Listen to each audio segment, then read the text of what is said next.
নমস্কার। শীতের মরশুম আসতে চলেছে, যদিও এখন আমাদের আবহাওয়া দপ্তর জানাচ্ছে যে নভেম্বর মাসে সেরকম ঠান্ডা পড়বে না। মাঝে মধ্যেই আকাশে মেঘ দেখা যাবে, মাঝে মধ্যে অল্প স্বল্প বৃষ্টি হবে এবং গরমটাও কিন্তু থাকবে নভেম্বর মাসে। তো এই শীতের মরশুমে আমাদের পশ্চিমবঙ্গের একটা বৃহৎ অংশের কৃষকরা শীতকালীন করলা চাষ করে থাকেন এবং এই করলাগুলো হচ্ছে সবেই লম্বা সেগমেন্টের। এবং এই যে বীজ বপনের কাজটা তারা করে থাকেন, সেটা মেনলি দীপাবলির সময় থেকে তারা বীজ বপনের কাজটা শুরু করেন এবং 1 মাস ধরে একটানা এই বীজ বপনের কাজ চলে। তারপরে কি হয়, ধীরে ধীরে লতাগুলো এই শীতের মধ্যেই মাচাতে ওঠে এবং এই ভ্যারাইটিগুলোতেই লম্বা সেগমেন্টের ভ্যারাইটিগুলোতে প্রচুর পরিমাণে ফলন পাওয়া যায় এবং কৃষকরা এই গাছগুলো থেকে, এই শীতকালীন যে চাষ ওনারা করছেন, এই গাছগুলো থেকে মোটামুটি ধরুন চৈত্র মাস, বৈশাখ মাস, আর যারা ভালোভাবে লতাটাকে টিকিয়ে রাখতে পারেন জ্যৈষ্ঠ মাস পর্যন্ত ওনারা কিন্তু একটানা ফল তুলে তুলে যান। তো আজকে এই শীতের মরশুমে আপনারা চাষ করতে পারেন এই রকম লম্বা ভ্যারাইটির 4খানা ভ্যারাইটি নিয়ে আলোচনা করব, যেগুলো আপনারা এই শীতের মরশুমে যদি চাষ করেন এই করলাগুলো, তাহলে প্রচুর পরিমাণে আপনারা ফলন এখান থেকে আদায় করতে পারবেন। এবং এই 4খানা ভ্যারাইটি আমাদের ওয়েস্ট বেঙ্গলে ভীষণ ভীষণ পপুলার। তাহলে চলুন এই 4খানা ভ্যারাইটি নিয়ে বিস্তারিত আলোচনা হবে। আর অনুরোধ করব, যারা এখনও আমার এই চ্যানেলটিকে সাবস্ক্রাইব করেননি, চ্যানেলটিকে সাবস্ক্রাইব করুন, ভিডিওগুলো দেখুন এবং ভিডিওগুলো প্রচুর সংখ্যক মানুষের মধ্যে ছড়িয়ে দিতে থাকুন। তাহলে চলুন এরপরে আমরা প্রথম ভ্যারাইটিটা নিয়ে আলোচনা করি এবং এটা হচ্ছে খুবই আর্লি ভ্যারাইটি। আপনারা একে চারা বার হওয়ার পরে 45 থেকে 50 দিনের মধ্যেই কিন্তু আপনারা করলা হারভেস্ট শুরু করতে পারবেন, ঠিক আছে। এবং আমি যে ভ্যারাইটিটার কথা বলছি সেটা এখন আপনারা দেখতে পাচ্ছেন স্ক্রিনে। এটা হচ্ছে ভিএনআরের NT77 এবং আপনারা প্যাকেটেই দেখতে পাচ্ছেন করলাটা মোটামুটি বেশ ভালো রকমই লম্বা হয়। এবং এর যদি আপনারা বলেন সবচেয়ে ভালো অ্যাডভান্টেজ, সেটা হচ্ছে আর্লি হারভেস্টিং। এই লম্বা সেগমেন্টের অন্যান্য ভ্যারাইটিতে কিন্তু আপনি এত তাড়াতাড়ি ফল তুলতে পারবেন না, ঠিক আছে। এই ভ্যারাইটিটার আমাদের ওয়েস্ট বেঙ্গলের একটা বিস্তীর্ণ এলাকাতে প্রচুর পরিমাণে চাষ হয়, প্রচুর পরিমাণে চাষ হয়, ঠিক আছে। এবং এই ভ্যারাইটিতে প্রচুর পরিমাণে ফলন পাওয়া যায়। এবং আগেই তো বললাম যে এই ভ্যারাইটিটা আপনারা 45 থেকে 50 দিনের মধ্যেই হারভেস্টিং শুরু করতে পারবেন।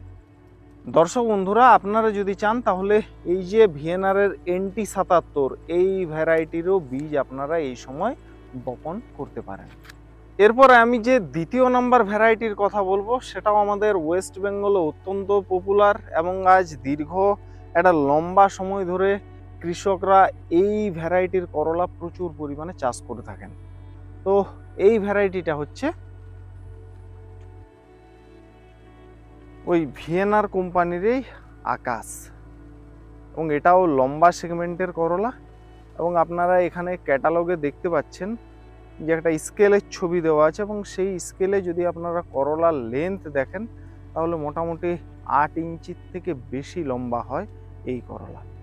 এবং এই করলাতে প্রচুর পরিমাণে, এই আকাশ ভ্যারাইটিটাতে প্রচুর পরিমাণে ফলন পাওয়া যায়, প্রচুর পরিমাণে ফলন পাওয়া যায়।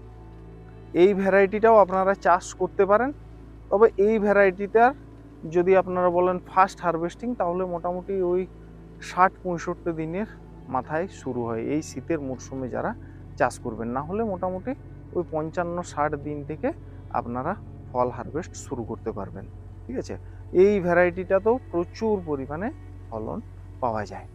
তাহলে এই ভ্যারাইটিটাও আপনারা চাইলে এই সময় বীজ বপন করতে পারেন। তৃতীয় নম্বরে যে ভ্যারাইটিটা নিয়ে আলোচনা করব, এই ভ্যারাইটিটার ডিমান্ডও কিন্তু বর্তমানে ব্যাপক পরিমাণে বেড়ে গেছে। বিশেষ করে আমাদের পশ্চিমবঙ্গের ঝাড়গ্রাম এলাকায় এই করলাটা চাষ প্রচুর পরিমাণে হচ্ছে এবং এটাও একটা লম্বা সেগমেন্টেরই করলা। এবং এই ভ্যারাইটিতেও প্রচুর পরিমাণে ফলন পাওয়া যায়। তাহলে এই ভ্যারাইটিটা হচ্ছে, এই দেখুন আপনারা স্ক্রিনে দেখতে পাচ্ছেন, এটা হচ্ছে বিএসএফ নুনহ্যামস কোম্পানির রেপিড 128। এটাও F1 হাইব্রিড ভ্যারাইটি। আমি যতগুলো ভ্যারাইটি নিয়ে আলোচনা করছি সবই হচ্ছে F1 হাইব্রিড ভ্যারাইটি। এবং এই ভ্যারাইটির করলাও আমি বাড়িতে খাওয়ার জন্য মোটামুটি 10 থেকে 12খানা বীজ আমি লাগিয়েছিলাম। সেগুলোর গাছ রেডি হচ্ছে, সেগুলোর ভিডিও আমি কিন্তু চ্যানেলে দেওয়ার চেষ্টা করব বা আপনাদের এর ফলন দেখানোর চেষ্টা করব। এই ভ্যারাইটিতেও প্রচুর পরিমাণে ফলন পাওয়া যায়। এবং যেরকমটা আমি বললাম যে বর্তমানে ঝাড়গ্রাম ওই সাইডে এই করলাটা প্রচুর পরিমাণে চাষ হচ্ছে। তো আপনারা যারা এই শীতের মরশুমে এই সময় করলার দানা বপন করতে চাইবেন, আপনারা এই ভ্যারাইটিটার চাষ আপনারা অবশ্যই করতে পারেন, খুব সুন্দর পারফরমেন্স পাওয়া যাবে। দর্শক বন্ধুরা, আমি চতুর্থ নম্বরে যে ভ্যারাইটিটার কথা বলবো, এই ভ্যারাইটিরও কিন্তু দুর্দান্ত পারফরমেন্স রয়েছে এবং এই ভ্যারাইটিতেও প্রচুর পরিমাণে ফলন পাওয়া যায়। এবং আমাদের ওয়েস্ট বেঙ্গলের বিস্তীর্ণ এলাকায় এই ভ্যারাইটিরও কিন্তু প্রচুর পরিমাণে চাষ হয়। তো এই ভ্যারাইটিটা হচ্ছে, এই যে আপনারা স্ক্রিনে এখন দেখতে পাচ্ছেন, এটা হচ্ছে ইউএস এগ্রি সিডসের SW811। SW811 এই ভ্যারাইটির করলাও কিন্তু প্রচুর পরিমাণে চাষ হয়। এবং যদি আপনারা এই ভ্যারাইটির করলা চাষ করে থাকেন, এতেও কিন্তু প্রচুর পরিমাণে ফলন পাওয়া যায়। তো যারা এই সময় শীতের মরশুমে এই লম্বা সেগমেন্টের করলা চাষ করতে চাইবেন, অবশ্যই আপনারা চাইলে ইউএস এগ্রি সিডসের SW811 এই ভ্যারাইটির করলাটারও চাষ আপনারা করতে পারেন। খুব সুন্দর পারফরমেন্স রয়েছে এই করলাটারও। দর্শক বন্ধুরা, এখন আমি এই যে 4খানা লম্বা ভ্যারাইটির করলার কথা আলোচনা করলাম, তো এই ভ্যারাইটিগুলো আমার অন্যতম একটা পছন্দের ভ্যারাইটি এবং এদের পারফরমেন্স আমি ফিল্ডে আজ দীর্ঘদিন ধরে দেখছি, এদের পারফরমেন্সে আমি সন্তুষ্ট।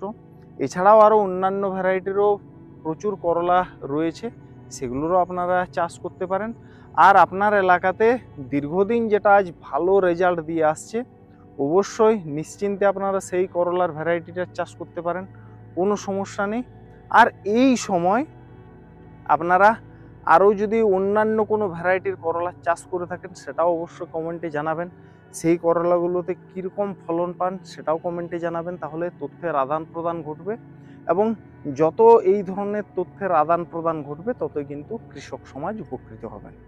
তাহলে চলুন, আজকের ভিডিওটা এই পর্যন্তই। যদি আজকের এই ভিডিওটা আপনাদের ভালো লেগে থাকে, তাহলে অবশ্যই একটা লাইক করবেন। কোনো প্রশ্ন থাকলে অবশ্যই কমেন্টে জানাবেন।